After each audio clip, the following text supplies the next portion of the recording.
I can't say it any more clearly. Jesus is the one. He really is the one. I had a conversation years ago with an old friend who had fallen away from the faith. Just drifted away and had kind of fallen into that complacent. I couldn't even say that he became an atheist because I don't think he thought it through. He just walked away. And so we got together for lunch, and we were sitting and talking and having a great chat. And we got on the topic of Christianity, of being a good Christian. And he started to think a little bit, and he started to say, hey, listen, you know what? I don't need that stuff anymore. And I said, well, what do you mean you don't need that anymore? He goes, when I was a kid, my parents dragged me to church week after week. They made me do all these things. It was all for naught. It really didn't mean anything at all. And I don't know why so many people are pulled into this and go with this. And so now my radar starts to turn on because I start being like, all right, how am I going to reply to some of what he's saying? Because, there's more to it than just the superficial. So I said to him, well, what's your biggest issue? What's your biggest problem? And I'll try to see if I can help you with that. He says, as far as I can tell, you're all brainwashed. Now, I, at that point in my life, really hadn't thought about that and really did not have a quick response to give him. So I had to sit there and ponder it. So I went off. Now, this was before Google, so I actually had to go find some articles and books to read on the topic. And the more I looked at it and the more I read about it, the more I convinced myself that that's not the case. Here it is. Think about this for a second. If someone is brainwashed, first off, it's usually done clandestinely, and there's usually some measure of force to it. You're forced to do this. You're forced to believe this way. Someone imposes upon you what they want you to think, what they want you to do. And in Catholicism, that's not the case. To be a Catholic is not being brainwashed. You're not forced to do anything. So when we got together again, I started to talk with him about it. And I said to him, I understand what you're saying. It may seem that way because there's a lot of people that, will buy into Catholicism. I said, but I don't see it necessarily as a brainwashing because nobody's being forced. He said, oh, come on. You folks have more rules than anybody else. I said, okay, well, we might have rules, but order is good in society and rules exist to keep the order. But when it comes to Catholicism, we never start with the rules. We never, it's like what Bishop Barron says. I didn't know this at the time, I wish I had, but it's like what Bishop Barron says about inviting someone to Catholicism. He says, if you brought someone to a baseball game for the first time, you're not going to start with the infield fly rule. One of the most complicated things for somebody to try to understand about baseball. You're going to start with, the wonder. You bring them into the stadium and the beauty of the stadium and all the greatness and grandeur of seeing the grass and hearing the crack of the bat and all of these things that are exciting first. And the same is true with Catholicism. I said to him right then and there, I said, as far as I can tell, Catholicism doesn't impose itself on anyone. In fact, we're exactly opposite of that. Catholicism is an invitation. You are invited to come and see. You are invited to be part of something. And at the heart of Catholicism is a relationship with Jesus Christ. I could see his mind starting to lift a little bit, and I could see I was making some inroads there because I don't think he had ever considered it. From the time he was a child, Catholicism was imposed upon him. His family made him do it. He kept on doing it because of them. As soon as he didn't have to do it, he stopped. But what's missing, I believe, a lot of times for many of us is that aspect of Catholicism as a relationship. We have a relationship with Jesus Christ. Jesus invites us to be part of the church. That's why we use the word vocation so often. It's a calling. It's something that you're brought to by the voice of God. And then we start from there. We start with faith, but then we find out that, Catholicism is reasonable. Today's gospel blows my mind. I hope it kind of like bugged you to listen to these Pharisees.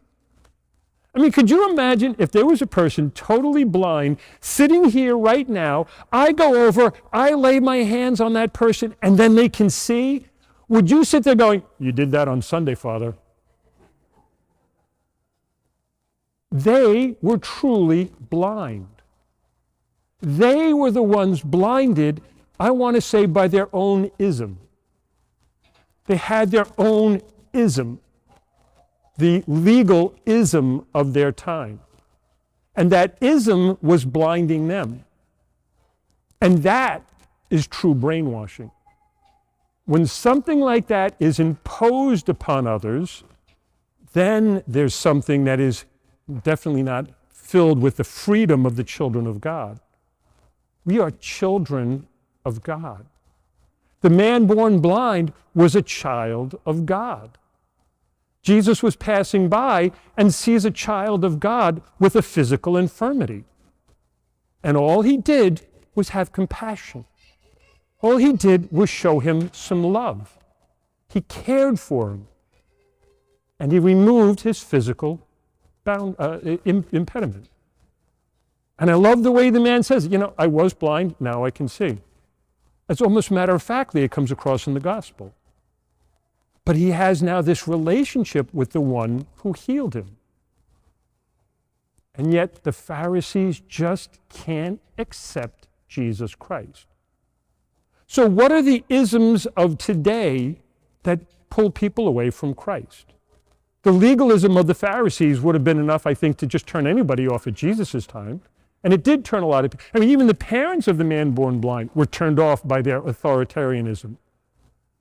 But look at the isms that we have around us today. Secularism, socialism, communism, democratism, republicanism. I can go down all of the different isms, depending on which news station you listen to. And you want to talk about brainwashing? There it's imposed upon people to think a certain way. And if you don't get in line, what are we going to do? We'll cancel you. We'll take away your job. We'll put you out in the streets. We won't care for you. We won't until you conform to us. No, I'm a Catholic.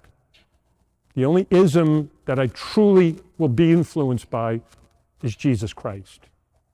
Belief in him who invites me to love him, who through his love for me transforms me. See, here's the great thing about Catholicism. We have truth. And in John's gospel, it's a thing that comes up over and over again. The truth does what? The truth makes you free. Think of that for a second. Jesus Christ says, I am the truth. I am the way. I am the life. And with Jesus Christ, I am free as a child of God, set free from what enslaves me, sin, set free from what holds me back, darkness and blindness.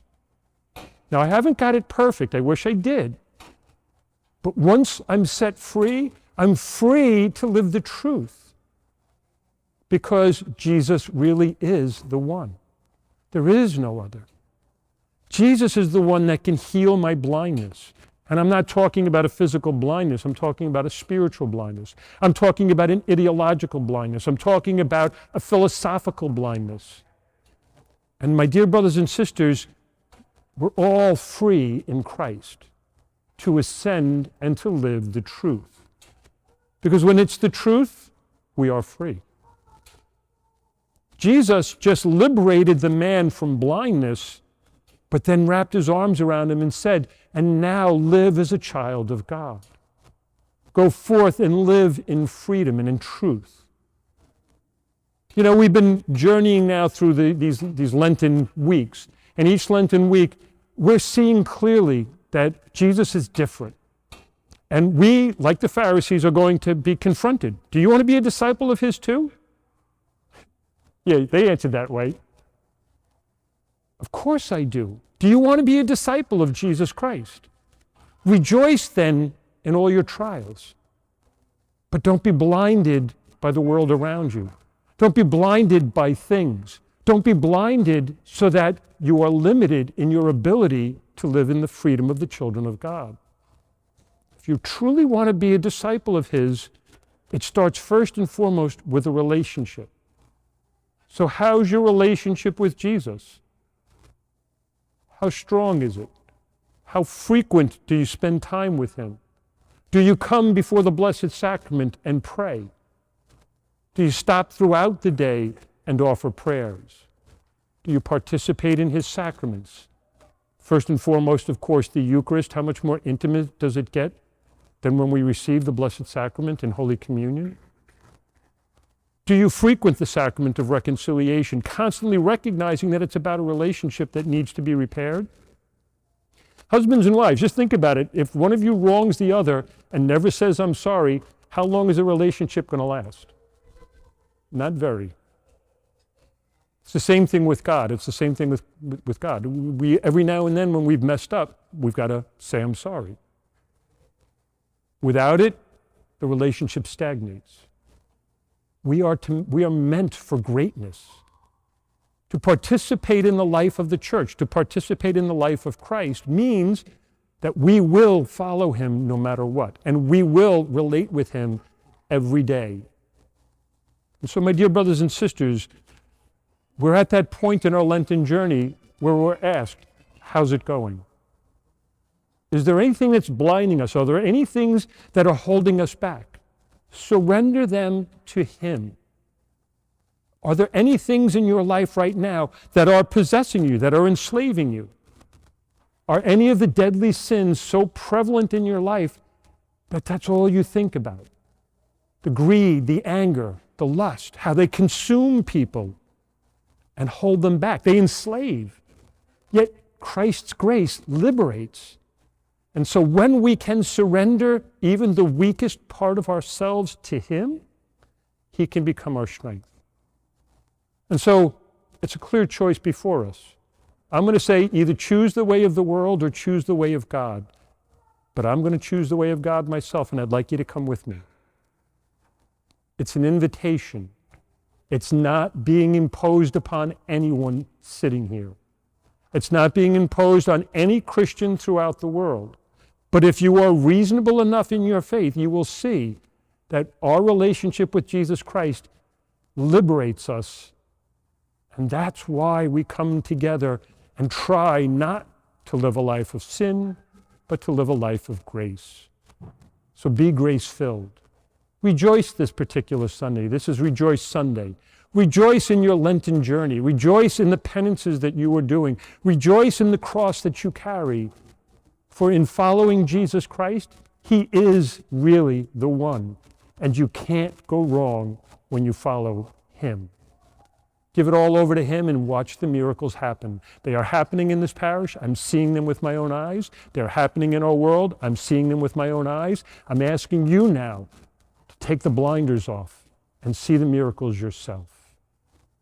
Next week, we're going to have probably one of the best gospels that you're ever going to hear, and I got a lot to say about it. When Jesus calls Lazarus out of the tomb, you talk about being the one, if you can bring someone back from death, then we owe Him everything. But that's fodder for next week. In the meantime, keep the prayers going. Maybe reach out to those you feel estranged from. Maybe start working on fixing your relationship with Jesus, working on that and making that a priority. Coming to the Healing Holy Hour tomorrow night, starting the 99 on Tuesday, considering something more that you can do that breaks you out of the cycle of being lost. Breaking out of the cycle of seeing Catholicism as a burden. Breaking out and becoming that child of God that you are, free and faithful in Jesus Christ. May God continue to shed His peace upon you and fill you with joy this Sunday as we continue our journey through Lent. God bless you.